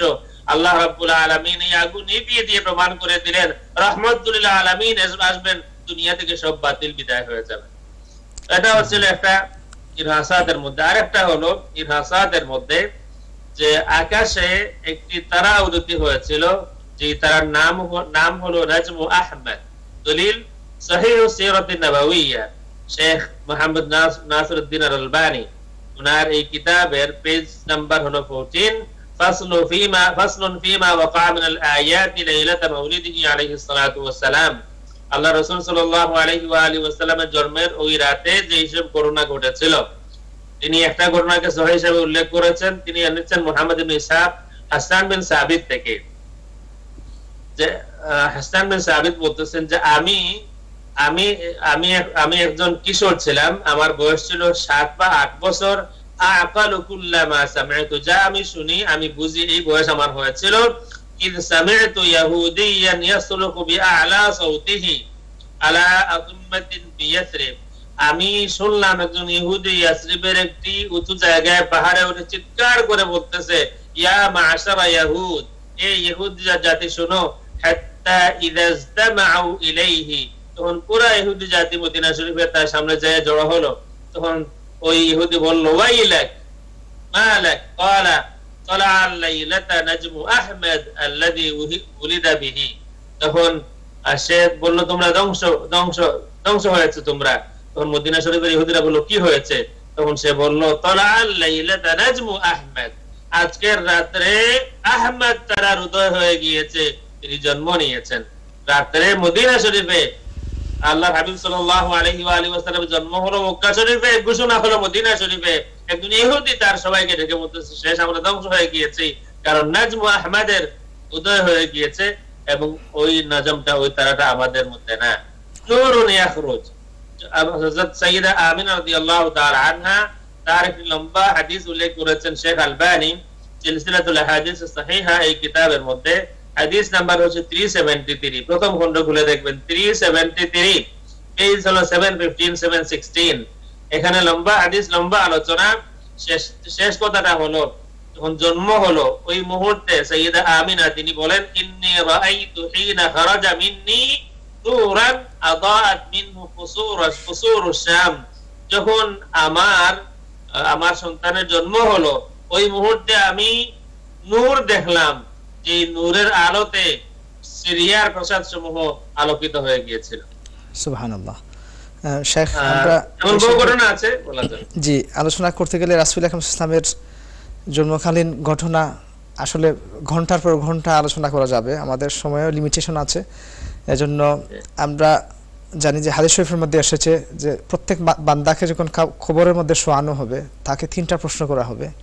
প্রথমটি আল্লাহ সম্পর্কে জিজ্ঞাসা করা হবে, মান রাব্বুকা, তারপরে ওমা দীনুকা। তৃতীয় যে প্রশ্নটি হবে সেটি হচ্ছে রাসূল আকরাম সাল্লাল্লাহু আলাইহি ওয়াসাল্লাম সম্পর্কে, রাসূল সাল্লামের সূরাতকে দেখানো হবে এবং জিজ্ঞাসা করা হবে উনি কে। তো আমরা যদি রাসূল আকরাম সাল্লাল্লাহু আলাইহি ওয়াসাল্লামের সূরা মুবারক সম্পর্কে তার আকৃতি গঠন একটু আলোকপাত করেন, তখন কবরের মধ্যে আমাদের জবাবটাও সহজ হবে। এবং যদি আল্লাহ পাক রব্বুল আলামিন দয়া করেন, হয়তো আমাদের স্বপ্নযুগে রাসূল আকরাম সাল্লাল্লাহু আলাইহি ওয়াসাল্লামের দিদারও নসিব হয়ে যেতে পারে। এবং আরেকটি বিষয় ইদানিং আমরা দেখতেছি যে কিছুদিন পরপরই হয় যে রাসূল আকরাম সাল্লাল্লাহু আলাইহি ওয়াসাল্লামের ব্যঙ্গচিত্র আঁকা হয় এবং কার্টুন অনেকে আঁকে। তো ওরাও প্রমাণিত হবে তারা মিথ্যাবাদী, যে রাসূল আকরাম সাল্লাল্লাহু আলাইহি ওয়াসাল্লামের বদন মুবারক, রাসূল আকরাম সাল্লাল্লাহু আলাইহি ওয়াসাল্লামের প্রত্যেকটি অঙ্গ প্রত্যঙ্গ মুবারক কত সুন্দর ছিল, একটু যদি আলোকপাত করেন রাসূল আকরাম সাল্লাল্লাহু আলাইহি ওয়াসাল্লামের শামাইল শরীফ, আমাদের দর্শকদের উপকার হবে। আমার মনে হয় শামাইল যদি আলোচনা করা শুরু করে দীর্ঘ সময় লাগবে, এবং শামাইলে তিরমিজি কিতাব এখন বাংলাও হয়েছে। আল্লাহ হাবিব সাল্লাল্লাহু আলাইহি ওয়া আলিহি ওয়াসাল্লামের চেহারা মুবারকের বর্ণনা আছে। একটু লম্বা ধরনের ছিল, নাকটা উঁচু ছিল, দুই দাঁতের মধ্যখানে সামান্য ফাঁক ছিল, এরপরে জাবহা, এই পেশানি মুবারক খুব প্রশস্ত ছিল। বাট কবরে ওই প্রশ্ন, বুখারী শরীফে একটাই প্রশ্ন, ওই শেষটা। যারা বুখারী বলেন তাদের জন্য এটা বলছি, বুখারী শরীফে কবরের প্রশ্ন একটাই, সেটা হচ্ছে মা কুনতা তাকুলু ফি হাযার রাজুল। কবরে ওই প্রশ্নের উত্তর দিতে হলে আল্লাহ রাসূলের চেহারা মুবারক কেমন ছিল এটা জানা জরুরি নয়, বরং জরুরি হচ্ছে দুনিয়ায় থাকা অবস্থায় আল্লাহ রাসূল সাল্লাল্লাহু আলাইহি ওয়া আলিহি ওয়াসাল্লাম সম্পর্কে আমি কি ধরনের ধারণা পোষণ করতাম, আমি তার সম্পর্কে কি জানতাম। মা কুনতা তাকুলু ফি হাযার রাজুল মা তাকুলুনা মা কুনতা তাকুলু ফি হাযার রাজুল, দেখিয়ে বলা হবে যে তুমি কি বলতে ওনার সম্পর্কে? ওনার সম্পর্কে কি তুমি এই কথা বলতে যে তিনি দোষে গুণে মানুষ, তারও ভুল ত্রুটি হয়েছে, আমাদেরও হতে পারে? কেউ কেউ এখন বলেন যে তার ভুল ত্রুটি হয়েছে, আমাদেরও হতে পারে। আমাদের ভুল ত্রুটি হয় এটা বলেন না, বলেন আমাদের হতে পারে, কিন্তু নবীর ভুল হয়েছে এটা প্রমাণিত। কি বলতে তুমি দুনিয়াতে দেখা অবস্থায় 10 জনের মতো একজন দোষে গুণে মানুষ, এমন বলতে? না কি বলতে? আমরা বলবো যে আমরা তো বলতাম রাহমাতুল লিল আলামিন, সাইয়্যিদুল মুরসালিন, শফিউল মুজনিবিন। আমরা নবীর কোনো আয়াত করতাম না, আমরা নবীর শুধু তারিফই করতাম। এবং এটা এই কারণে যে নবীর নাম মুহাম্মদ, সেই নবীর কোনো আয়াত হয় না, তিনি খুলিকতা মুবাররাআন মিন কুল্লি আইবিন। তো আপনাকে সৃষ্টি করা হয়েছে সমস্ত আয়াত থেকে, ত্রুটি থেকে মুক্ত করে। হাসান বিন সাবিত এই কথা বলেছেন। তো কবরে সেখানে এই প্রশ্নটা, বুখারী শরীফের একটাই প্রশ্ন, মা কুনতা তাকুলু ফি হাযার রাজুল। এই প্রশ্নের জবাব দেওয়ার জন্য দুনিয়াতে আমার ধারণা, আমি কি বলতাম, আমার আকীদা বিশ্বাস কেমন ছিল, সেটা নির্ভর করবে আল্লাহ রাসূল সাল্লাল্লাহু আলাইহি ওয়া আলিহি ওয়াসাল্লামের শামাইল শরীফ। এটা যে জানতেই হবে সকলকে তা না, বরং আমার আকীদা, আমার বিশ্বাসটা রিফ্লেক্ট হবে সেখানে। এরপরেও আল্লাহ হাবিব সাল্লাল্লাহু আলাইহি ওয়া আলিহি ওয়াসাল্লাম শামাইল শরীফ জানা প্রতিটি ঈমানদার মানুষের জন্য জরুরি। আল্লাহ রাসূল সাল্লাল্লাহু আলাইহি ওয়া আলিহি ওয়াসাল্লাম কেমন ছিলেন, আপনি যত জানবেন আপনি তত ক্লোজ হবেন আল্লাহর হাবিব সাল্লাল্লাহু আলাইহি ওয়া আলিহি ওয়াসাল্লামের। শামাইল শরীফ যদি আলোচনা করতেই হয়, তাহলে আমার মনে হয় তিরমিজি শরীফ, যেটা শামাইল তিরমিজি যেটা আছে, সেটা যদি আপনারা দেখেন সুবিধা হবে, কারণ এই সংক্ষিপ্ত সময়ে পুরোপুরি আলোচনা করা সম্ভব না। জাযাকাল্লাহু খাইরান। যেটা বললাম, আল্লাহর হাবিব সাল্লাল্লাহু আলাইহি ওয়া আলিহি ওয়াসাল্লাম চেহারা মুবারকের একটা সংক্ষিপ্ত বর্ণনা আমি দিলাম। জাযাকাল্লাহু খাইরান শেখ। আমরা দর্শকদেরকে অনুরোধ করব, আপনারা শামাইলে তিরমিজি শরীফ যাদের ঘরে নাই, আপনারা কালেকশন করে পড়বেন। রাসূলের প্রতি মুহাব্বত বাড়বে। রাসূল যে আমাদের মতো মানুষ ছিলেন না, রাসূল আকরাম সাল্লাল্লাহু আলাইহি ওয়াসাল্লামের অনেকগুলো মুজিজা আপনারা বুঝতে পারবেন যে রাসূল আকরাম সাল্লাল্লাহু আলাইহি ওয়াসাল্লামের ঘাম মুবারক অত্যন্ত সুগন্ধময় ছিল, এবং রাসূল আকরাম সাল্লাল্লাহু আলাইহি ওয়াসাল্লামের চোখ মুবারক কীরকম ছিল, অনেকগুলো জিনিস আমাদের জানা হবে, হাদিস ভিত্তিক অথেন্টিকলি আমরা জানতে পারবো। রাসূল শেখ, ছোট্ট একটি ঘটনা মনে পড়ছে এই মুহূর্তে। অনেকে মনে করেন যে রাসূল আকরাম সাল্লাল্লাহু আলাইহি ওয়াসাল্লামের নবুয়তের জুহুরে নবুয়ত প্রকাশ পেয়েছে 40 বছর বয়সে। এরপর থেকে অনেকের ধারণা আজকাল এটা একটা মিসকনসেপশন আমি বলবো, এটা আসলে ভালো ধারণা না। তাদের ধারণা হচ্ছে ওই সময় থেকে আমাদের জন্য জরুরি, ওই সময় থেকে আমরা আলোচনা করব, ওটাই হচ্ছে আমাদের জন্য প্রয়োজনীয়। এর আগে যে 40 বছর রাসূল আকরাম সাল্লাল্লাহু অতিবাহিত হয়েছে, এই সম্পর্কে তারা তেমন আগ্রহ দেখান না, বা কেউ তুচ্ছ তাচ্ছিল্য করেন, এবং কেউ কেউ বলেন যে এই সম্পর্কে বর্ণনাগুলো সবগুলোই জাল বা দাইফ বা দুর্বল, বা কেউ কেউ বানোয়াট বলেন। আবার অনেকে উল্টাপাল্টা কিছু গল্পগুজবও করেন রাসূল আকরাম সাল্লাল্লাহু আলাইহি ওয়াসাল্লামের সম্মান বাড়াতে গিয়ে। একটা ঘটনা মনে পড়ছে, অত্যন্ত মশহুর আমার কাছে মনে হয়, যে যখন রাসূল আকরাম সাল্লাল্লাহু আলাইহি ওয়াসাল্লামকে দেখেছেন, হযরত আবু লাহাবের ছিলেন তিনি দাসী, হযরত সুয়াইবা রাদিয়াল্লাহু তাআলা আনহা, তার সম্পর্কিত একটি ঘটনা। তিনি আবু লাহাবকে যাওয়ার পরে দিলেন, যে রাসূল আকরাম সাল্লাল্লাহু আলাইহি ওয়াসাল্লামের জন্মের সুসংবাদটা দিলেন, দেওয়ার পরে তাকে তিনি মুক্ত করে দিয়েছিলেন। এ সম্পর্কিত আলোচনাটা যদি 2 মিনিটের মধ্যে আমরা ছোট্ট করে শুনি, তাহলে আমরা বুঝতে পারবো যে রাসূল আকরাম সাল্লাল্লাহু আলাইহি ওয়াসাল্লামের জন্মের জন্য খুশি হলে কতটুকু আমাদের জন্য উপকার হবে। ধন্যবাদ। সুয়াইবা রাদিয়াল্লাহু তাআলা আনহা, ওনার ঘটনা মূলত বুখারী শরীফে তালিকান আছে। বুখারী শরীফে তালিকান আছে, এটা হচ্ছে কিতাবুন নিকাহ, হাদিস নাম্বার 5101। যে কেউ চেক করে নিতে পারেন এখনই। 5101 নম্বর হাদিসের শেষ দিকে এটা তালিক বলা হয়, قال عروة وثويبة مولاة لأبي لهب وكان أبو لهب أعتقها فأرضعت النبي صلى الله عليه وسلم فلما مات أبو لهب أريه بعض أهله بشر حيبة قال له ما لقيت؟ قال أبو لهب لم ألق بعدكم غير أني سقيت في هذه بعتاقتي ثويبة। ثويبة আবু লাহাবের একজন দাসী। আবু লাহাব তাকে সুসংবাদ দিয়েছিল যে আবু লাহাব আপনার ভাতিজা জন্ম নিয়েছে, এই খুশিতে ভাতিজার মিলাদ বা জন্ম হয়েছে, এই খুশিতে আবু লাহাব তার দাসী সুয়াইবাকে আজাদ করে দিয়েছিল, এবং সুয়াইবা তখন আল্লাহর হাবিব সাল্লাল্লাহু আলাইহি ওয়া সাল্লামকে দুধ পান করিয়েছিলেন। আবু লাহাব মারা যাওয়ার পরে তাকে কেউ স্বপ্ন দেখলেন তার পরিবারের, তখন তাকে প্রশ্ন করলেন যে তুমি কেমন আছো? আবু লাহাব তুমি কেমন আছো? সে জবাব দিল আমি ভালো নাই, বহু কষ্টে আছি, তবে সুয়াইবাকে আজাদ করে দিয়েছিলাম এই কারণে আমাকে পান করানো হয়, এই কারণে আমাকে পানি পান করানো হয়। একটু বিস্তারিত আমরা একটা কিতাব থেকেই বলি, বহু কিতাবের মধ্যে এই ঘটনা আছে। এই কিতাবের নামটা হলো মুখতাসার সিরাতুর রাসূল। এই কিতাবটা হচ্ছে শেখ আব্দুল্লাহ ইবনে শেখ মুহাম্মদ ইবনে আব্দুল ওয়াহাব উনার কিতাব। এই কিতাবের নাম হলো মুখতাসার সিরাতুর রাসূল। শুরুতেই পেজ নাম্বার 13 এ আব্বাস রাদিয়াল্লাহু তাআলা আনহু উদু ইলাইনা ওয়া আনতা লাম্মা উলিদতা আশরাকাতিল আরদু ওয়া দাআত বিনুরিকাল উফুকু। এরপরে পৃষ্ঠার মধ্যখানে আছে পেজ 13, তিনি বলেন ওয়া আরদাআতহু সাল্লাল্লাহু আলাইহি ওয়াসাল্লাম সুওয়াইবা আতীকাতু আবি লাহাব আতাকা হিনা বাশশারাতহু বিওয়ালাদাতিহি সাল্লাল্লাহু আলাইহি ওয়া সাল্লাম وقد روي أبو لهب بعد موته في النوم فقيل له ما حالك فقال في النار إلا أنه خفف عني كل اثنين وأمص من بين إصبعي هاتين ماء وأشار برأس إصبعه وإن ذلك بإعتاق ثويبة عندما بشرتني بولادة النبي صلى الله عليه وسلم। যে আবু লাহাবকে স্বপ্ন দেখলেন কেউ তার পরিবারের, এবং বললেন তুমি কেমন আছো? সে বলল আমি জাহান্নামে আছি, তবে প্রতি সোমবারে আমার আযাবে তাকফীফ আসে, লাঘব করা হয়, হ্রাস করা হয়, এবং আমি আমার দুই আঙ্গুল দেখে বললাম আমি আমার এই দুই আঙ্গুলের মধ্য থেকে আমাকে পানি পান করানো হয়। এবং এটা কেন? ওয়া ইন্না যালিকা বিইতাকি সুওয়াইবা ইনদামা বাশশারাতনি বিওয়ালাদাতিন নবী। এটা এই কারণে যে আমি আমার দাসী সুওয়াইবাকে আজাদ করে দিয়েছিলাম যখন সে নবী সাল্লাল্লাহু আলাইহি ওয়া সাল্লামের জন্মের সুসংবাদ আমাকে দিয়েছিল। ওয়া বিইরদাইহা লাহু, এবং সে আমার দাসী হওয়া সত্ত্বেও সে তাকে দুধ পান করিয়েছিল। এই ফজিলতে আমাকে প্রতি সোমবার পানি পান করানো। সুবহানাল্লাহ। ধন্যবাদ। আমি আর বহু কিতাব বলতে পারবো শেখ। জি, এটা আমরা বিশ্বাস করি আপনি অনেক দলিল দিতে পারবেন, কিন্তু সময়ের স্বল্পতা, আমি ওইদিকে যাচ্ছি না। তাহলে বোঝা যাচ্ছে যে এটা কোনো মানুষের বানানো গল্প নয়, সেটা অত্যন্ত সত্য এবং অকাট্য। যদি আমরা রাসূল আকরাম সাল্লাল্লাহু আলাইহি ওয়াসাল্লামের জন্মে খুশি হই এবং খুশি জাহির করি, ইমানদার হিসেবে আমরা অনেক বেশি লাভবান হব। আমরা ছোট একটি বিরতিতে যেতে হচ্ছে শেখ। একটা কথা বলি, বুখারী শরীফে বানোয়ার কোনো গল্প নাই। বুখারী শরীফে কোন হাদিস আছে তালিকান সনদ ছাড়া উল্লেখ করেছেন, কিন্তু বানোয়ার কোনো গল্প বুখারী শরীফে নাই। যারা বুখারী বুখারী বলে চিৎকার করে তারাই কিন্তু আবার বুখারী শরীফে বানোয়ার তালাশ করে। আল্লাহ আমাদের তাদের ফিতনা থেকে হেফাজত করুন। শেখ, ছোট্ট একটি বিরতিতে যেতে হচ্ছে। দর্শক কিন্তু আমাদের সাথেই থাকুন।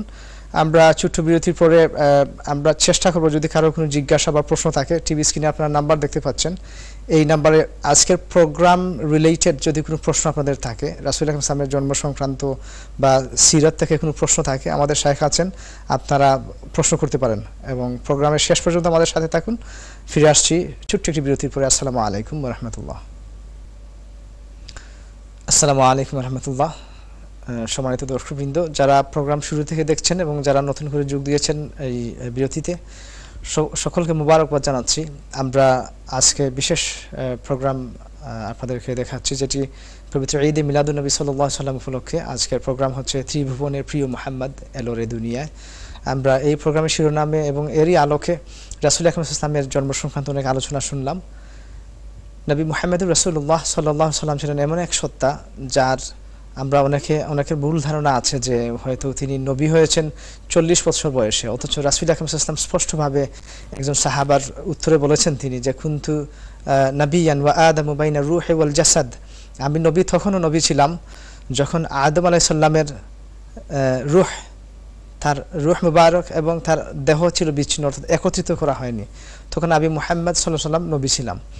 আর 40 বছর বয়সে রাসূলের উপরে ওয়াহী নাজিল হয়েছে এবং তার নবুয়তের প্রকাশ ঘটেছে। তিনি নবুয়তের যে দায়িত্ব, রিসালাতের দায়িত্ব শুরু করেছেন। নবুয়তি পান নাই রাসূল। প্রত্যেক নবী, শুধু আমাদের নবী না, প্রত্যেক নবী এবং রাসূলকে আল্লাহ পাক রব্বুল আলামিন নবী এবং রাসূল হিসেবেই সৃষ্টি করেন। কোরআনুল কারীমের মধ্যে অনেকগুলো আয়াত আছে, যেমন হযরতে ঈসা আলাইহিস সালাম তিনি নিজে বলেছেন যে আমি নিজে ইন্নী আব্দুল্লাহ ওয়া আতানিয়াল কিতাব ওয়া জাআলানি নাবিয়্যা, আল্লাহ রাব্বুল আলামিন আমাকে কিতাব দিয়ে নবী বানিয়ে দুনিয়াতে পাঠিয়েছেন, আমি হচ্ছে একজন আল্লাহর বান্দা। তো দলিল এরকমই অনেক দেওয়া যাবে। তাহলে আমাদের এই ধারণা আজ থেকে ত্যাগ করতে হবে। রাসূল, আমাদের নবী 40 বছরের নবুয়তি পান নাই, তিনি শুরু থেকেই সৃষ্টি থেকে নবী ছিলেন এবং 40 বছর বয়সে তার নবুয়ত প্রকাশ ঘটেছে। অনেকের ধারণা হচ্ছে যে রাসূল আকরাম সাল্লাল্লাহু আলাইহি ওয়াসাল্লামের 40 বছরের আগের এই সমস্ত আমাদের জন্য প্রয়োজন না। আসলে রাসূল আকরাম ইসলামের জন্ম থেকে শুরু করে প্রত্যেকটি জিনিসের মধ্যে আমাদের জন্য শিক্ষণীয় বিষয় আছে। যেমন তার কিশোর বয়স কেমন কেটেছে, তিনি হযরত হালিমার ঘরে যখন শিশু অবস্থায় ছিলেন তার ইনসাফের একটি ঘটনা, যেমন হালিমা রাদিয়াল্লাহু তাআলা আনহার আরেকজন ছেলে ছিলেন যার নাম ছিল আব্দুল্লাহ, তিনিও দুধ পান করতেন একই সময়ে রাসূল আকরাম সাল্লামের সাথে। তখন রাসূল আকরাম সাল্লাল্লাহু আলাইহি সাল্লাম যে একজন ইনসাফ প্রতিষ্ঠাকারী হবেন এই ঘটনা থেকে বোঝা যায় যে রাসূল আকরাম সাল্লাম একটি নির্দিষ্ট স্তনের দুধ পান করতেন হালিমার, আর আরেকটি রেখে দিতেন, আরেক অংশ রেখে দিতেন তার দুধ ভাইয়ের জন্য। সুবহানাল্লাহ, তিনি হচ্ছেন ইনসাফ প্রতিষ্ঠাকারী। তারপরে রাসূল আকরাম সাল্লাল্লাহু আলাইহি সাল্লাম কিশোর বয়সে তিনি কারোর সাথে ওই ধরনের ঝামেলা যেতেন না। রাসূল আকরাম সাল্লামের চরিত্র অত্যন্ত সুন্দর ছিল এবং তার এই ছোট্ট বয়স থেকেই তিনি মক্কা মুকাররমায় ওই জাহালতের সময়েও তিনি পরিচিতি পেয়ে গিয়েছিলেন। তিনি হচ্ছেন আল আমিন, বিশ্বস্ত। সুবহানাল্লাহ, তিনি এত বিশ্বস্ত ছিলেন যে কুফার যারা আল্লাহকে বিশ্বাস করতো না, রাসূল আকরাম সাল্লামের শত্রু ছিল, তারাও তার কাছে নিয়ে আমানত রাখতো। অনেক দামি জিনিস, অনেক স্বর্ণ, অনেক টাকা পয়সা ওই সময়ে রাসূল আকরাম সাল্লাল্লাহু আলাইহি ওয়াসাল্লামের কাছে নিয়ে তারা জমা রাখতো, আমানত রাখতো। জানতো যে যদিও তিনি অন্য একটি দাওয়াত দিচ্ছেন, তিনি আল্লাহর পথে মানুষদেরকে ডাকছেন, কিন্তু তিনি কারো খেয়ানত করবেন না, তিনি কারো ক্ষতি করবেন না।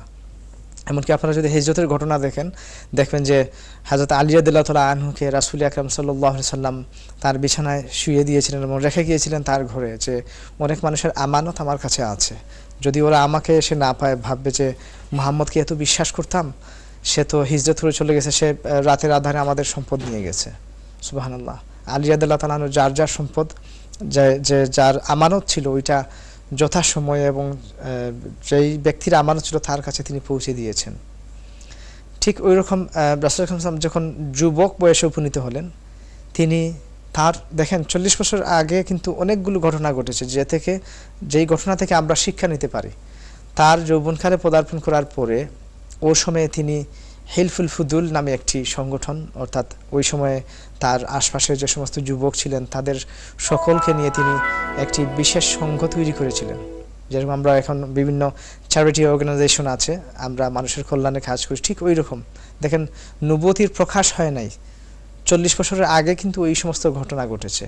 রাসূল আকরাম সাল্লাল্লাহু আলাইহি ওয়াসাল্লাম মানুষের উপকারের জন্য কাজ করেছেন এবং রাসূল আকরাম সাল্লাল্লাহু আলাইহি ওয়াসাল্লামের ওয়াহী নাজিলের সময় তিনি বললেন যে আমি ভয় পাচ্ছি, খাদিজাতুল কুবরা রাদিয়াল্লাহু তাআলা আনহাকে যখন বললেন যে আমি ভয় পাচ্ছি আমার উপরে হয়তো কোনো জিন বা অন্য কেউ আমার ক্ষতি করার চেষ্টা করছে, তিনি বললেন না। বুখারী শরীফের হাদিস শরীফের লম্বা হাদিস শরীফ এসেছে যে তখন খাদিজাতুল কুবরা রাদিয়াল্লাহু তাআলা আনহা বললেন যে আপনি এমন একজন মানুষ, আপনার কাছে এতিম অনাথেরা আশ্রয় পায়, তাদেরকে আপনি সহযোগিতা করেন, বিধবারা আপনার কাছে আশ্রয় পায়, আপনি তাদেরকে সহযোগিতা করেন, আপনি মেহমানদারি করেন, মানুষদেরকে ভালো পথে ডাকেন না, আপনি এত সহজে দুনিয়া থেকে বিদায় নিয়ে যেতে পারেন না, কেউ আপনার ক্ষতি করতে পারে না। সুবহানাল্লাহ। তারপরে রাসূল আকরাম সাল্লাল্লাহু আলাইহি সাল্লাম ছিলেন একজন সেরা বিচারক। এই ঘটনাটা ঘটেছে কিন্তু নবুয়তের আগে, জুহুরে নবুয়তের আগে, প্রকাশ পাওয়ার আগে। আমরা সবাই জানি যে বনি হাশিম বা কুরাইশের মানুষেরা পবিত্র কাবা শরীফকে আবার পুনর্নির্মাণ করলো, তারা হালাল টাকা দিয়ে সেটা আবার নির্মাণ করেছে। তখন হাজরে আসওয়াদ কুরাইশের মধ্যে অনেকগুলো ব্রাঞ্চ বা শাখা প্রশাখা ছিল, প্রত্যেকেরই মনে তাদের ছিল, আশা ছিল যে হাজরে আসওয়াদকে নিয়ে আমি দেয়ালের মধ্যে রাখবো। দেখেন এই সমাধানটাও কিন্তু আল্লাহ রাসূল দিয়েছেন। আমরা প্রোগ্রামে এক অতিথি হিসাবে আজকে পেয়েছি, যাকে আমরা আমাদের সকলের পরিচিত শেখ হাফিজ আবু আবদুল্লাহ মুহাম্মদ আইনুল হুদা, প্রিন্সিপাল দারুস সুন্নাহ লাতিফিয়া নিউ ইয়র্ক, আমাদের সাথে আবারও যুক্ত হয়েছেন। আমরা শেখের কাছে সরাসরি যাচ্ছি। আসসালামু আলাইকুম শেখ।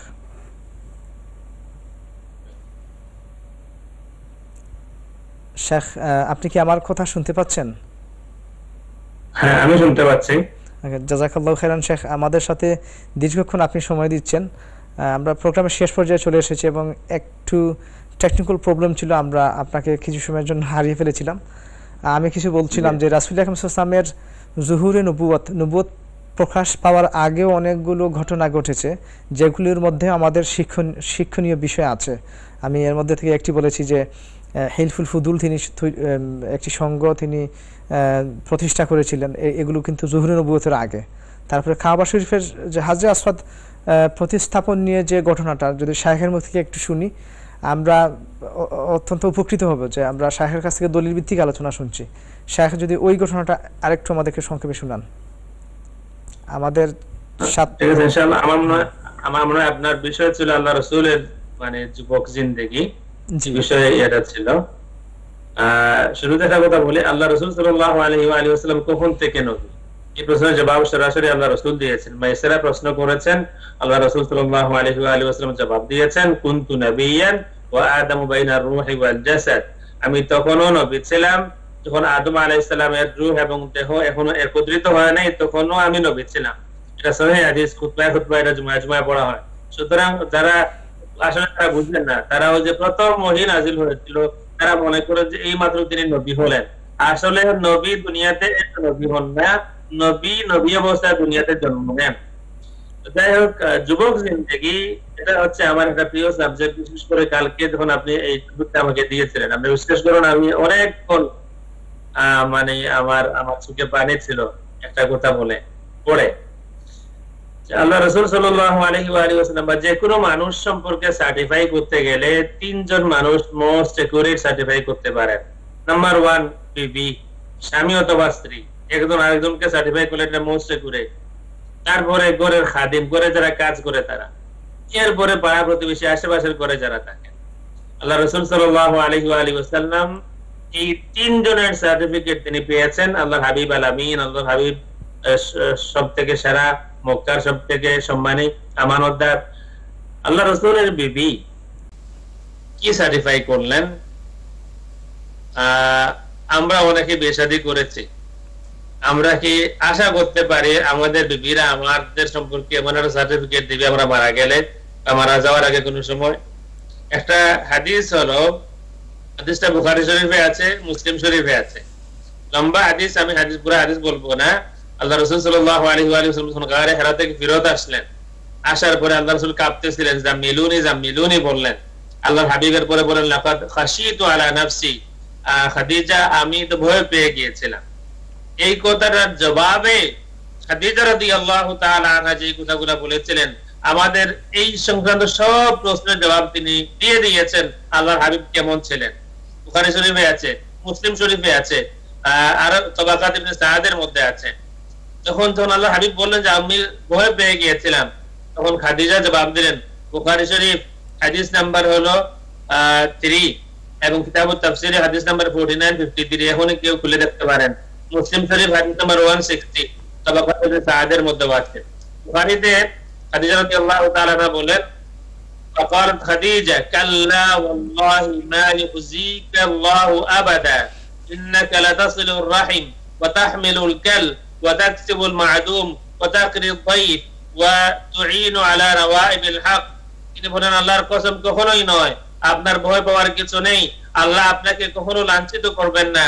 আপনি তো আত্মীয় স্বজনের সঙ্গে সদাচরণ করেন, অসহায় দুস্থদের দায়িত্ব বহন করেন, নিঃস্বকে সহযোগিতা করেন, মেহমানের আপ্যায়ন করেন এবং হক পথের দুর্দশাগ্রস্তকে সাহায্য করেন।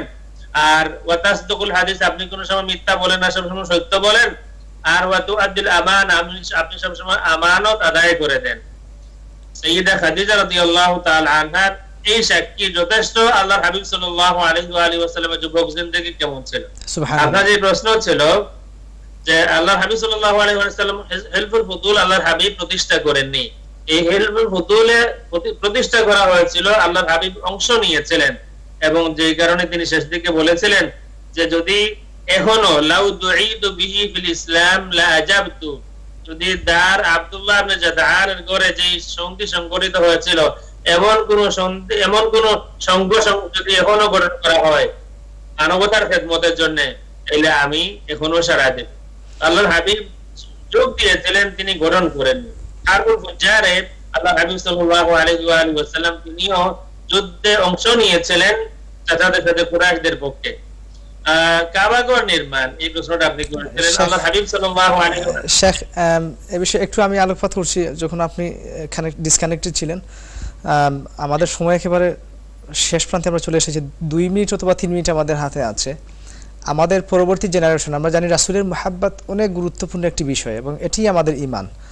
আমাদের পরবর্তী জেনারেশনের মধ্যে রাসূলের মুহাব্বত জাগিয়ে তুলতে হলে আমাদেরকে কি করতে হবে, সংক্ষেপে যদি আমাদেরকে একটু নসিহত করেন, আমাদের ছেলে মেয়ে কিভাবে রাসূলের মুহাব্বত লাভ করবে, অর্জন করবে? এটা কোনো মন্ত্রের বিষয় না, এটা হলো পড়তে হবে, জানতে হবে। কিতাব পড়ুন, এখন তো अवेलेबल আছে। আল্লাহর হাবিব সাল্লাল্লাহু আলাইহি ওয়া আলিহি ওয়াসাল্লাম সম্পর্কে জানুন। আমরা অনেক সম্পর্কে জানার চেষ্টা করি, আপনি এমন কেউ সম্পর্কে জানুন যার জিন্দেগির মধ্যে কোনো আইব নাই। সেরাদের সেরা যিনি, মাইকেল হার্ট আমেরিকান, সে তার বই লিখেছে দি 100, এখানে ইতিহাসের সেরা, মানব জাতির ইতিহাসের সেরা 100 জনের মধ্যে সেরা সে বলেছে মুহাম্মদুর রাসূলুল্লাহ সাল্লাল্লাহু আলাইহি ওয়াসাল্লাম। উনি বলেছেন, মাইকেল হার্ট বলেছেন যে সব দিক বিবেচনায় মুহাম্মদুর রাসূলুল্লাহ, মুসলমানদের নবী মুহাম্মদ অতুলনীয়, তিনি সব দিক থেকেই কামিয়াব, সাকসেসফুল হয়েছিলেন। দ্বিতীয় মানব জাতির ইতিহাসে দ্বিতীয় এমন আরেকজন নেই। সুতরাং জানবেন যখন কাউকে, আর যদি মুহাম্মদুর রাসূলুল্লাহকে না জানা হয় তাহলে আমাদের কিছুই জানা হলো না। আমরা কিতাব পড়বো, জানবো তার সম্পর্কে প্রথম, না জেনে শুধু মন্ত্র মুখস্থ করলে হবে না, আল্লাহর হাবিবকে জানতে হবে, তাইলে আমাদের মহব্বত বাড়বে, আল্লাহর হাবিবের ক্লোজ হতে পারবো। এবং আপনি দেখবেন আল্লাহর হাবিব কিন্তু এমন না যে জ্যোতিষের মতো আকাশ থেকে আসলেন আর কিছু মন্ত্র দিয়ে বিদায় হয়ে গেলেন, জীব হত্যা মহাপাপ, তা না। আল্লাহর Habib he lived our life. আল্লাহর হাবিব সাল্লাল্লাহু আলাইহি ওয়া সাল্লাম আমাদের জীবন, তিনি আমাদের জীবনটাই তিনি উপভোগ করেছেন। তার জীবনে সুখ দুঃখ ছিল, ঠান্ডা গরম ছিল, মান অভিমান ছিল, কষ্ট দুঃখ সব ছিল। সুতরাং আপনি তাকে পড়েন, তার জিন্দেগি পড়েন, তাহলে দেখবেন আপনার জীবনের প্রতিটি বাঁকে বাঁকে আপনার আদর্শের প্রয়োজন। আপনি দেখবেন মুহাম্মদুর রাসূলুল্লাহ আপনার সাথে। সুবহানাল্লাহ, জাযাকাল্লাহু খাইরান। শেখ, আজকে আমাদেরকে আপনি অনেক লম্বা সময় দিয়েছেন, দীর্ঘক্ষণ আরও শুনতে পারবো। আমরা অনেক আগ্রহ নিয়ে বসেছিলাম, হয়তো সময়টা খুব তাড়াতাড়ি ফুরিয়ে এসেছে আমাদের। এক্ষুনি আমাদের প্রোগ্রামে শেষ করতে হবে প্রোগ্রাম মূলত। আপনাকে মুবারকবাদ জানাচ্ছি এবং আপনার শুকরিয়া আদায় করছি যে এত ব্যস্ততার মধ্যেও আমাদেরকে সময় দিয়েছেন এবং আমাদের দর্শক নিশ্চয়ই উপকৃত হয়েছেন। আমরা দর্শকদের উদ্দেশ্যে আমি আবারও বলবো, আপনারা আহলে সুন্নাহ মিডিয়াকে সাবস্ক্রাইব করবেন, এই রকমের গুরুত্বপূর্ণ আলোচনা আপনারা পাবেন, আপনারা উপকৃত হবেন ইনশাআল্লাহ। আমরা অন্য কোনো একদিন আমরা চেষ্টা করবো শাহেখকে আমাদের যে কোনো একটি প্রোগ্রামে আবার কানেক্টেড করার জন্য অথবা নিয়ে আসার জন্য। যদি এই প্যান্ডামিক বা কোভিড-19 চলে যায়, আমরা হয়তো কোনো একদিন শাহেখকে আমাদের স্টুডিওতে সরাসরি আমন্ত্রণ করব। শাহেখ ভালো থাকুন, আমাদের সকলের জন্য দোয়া করবেন, আল্লাহ যেন সেই মুসিবত থেকে আমাদেরকে হেফাজত করেন। দর্শকবৃন্দ, ইনশাআল্লাহ এনটিভি ইউরোপকে ধন্যবাদ আজকের অনুষ্ঠানের জন্য। জাযাকাল্লাহু খাইরান। শেখ, আবারও আপনাকে আমরা ধন্যবাদ জানাচ্ছি। দর্শকবৃন্দ, আমরা প্রোগ্রামের শেষ প্রান্তে আমরা এমন এক ব্যক্তির আলোচনা করলাম যিনি মুহাম্মদুর রাসূলুল্লাহ, হাবিবুল্লাহ, পুরো জাহানের যিনি হচ্ছেন মাহবুব, প্রিয়। রাসূল আকরাম সাল্লাল্লাহু আলাইহি ওয়াসাল্লামের ওসিয়তের মধ্যে একটা আছে যে আদিবু আওলাদাকুম আলা সালাসি খিসাল। জেনারেশনকে, আমাদের ছেলে মেয়েদেরকে শিখাই হুব্বু নাবিয়ুনা হুব্বু নাবিয়ুকুম। আমাদের রাসূল বলছেন যে তোমাদের নবীর মুহাব্বতটা তাদেরকে শিখাও এবং কিভাবে মুহাব্বত অর্জন করবে সেটা তাদেরকে শিখাও। ওয়া হুব্বু আহলে বাইতি, এবং রাসূলের আহলে বাইতের মুহাব্বত আমাদের অন্তরে আমরা কিভাবে লাভ করব সেটা আমরা আমাদের বাচ্চাদেরকে শিখাবো। ওয়া তিলাওয়াতুল কুরআন আও কিরাআতুল কুরআন। আমরা এ পর্যায়ে আমাদের এই প্রোগ্রাম থেকে বিদায় নিচ্ছি। সকলকে আল্লাহ পাক রব্বুল আলামিন সুস্থ রাখুন, ভালো রাখুন এবং রাসূল আকরাম সাল্লাল্লাহু আলাইহি ওয়াসাল্লামের সিরাতকে বেশি বেশি করে জানার তৌফিক দিন এবং সুন্নতের উপরে আমল করার তৌফিক দিন। আমি এখানে এই প্রোগ্রাম শেষ করছি। আসসালামু আলাইকুম ওয়া রাহমাতুল্লাহ। ওয়া আলাইকুম আসসালাম ওয়া রাহমাতুল্লাহি ওয়া বারাকাতুহু।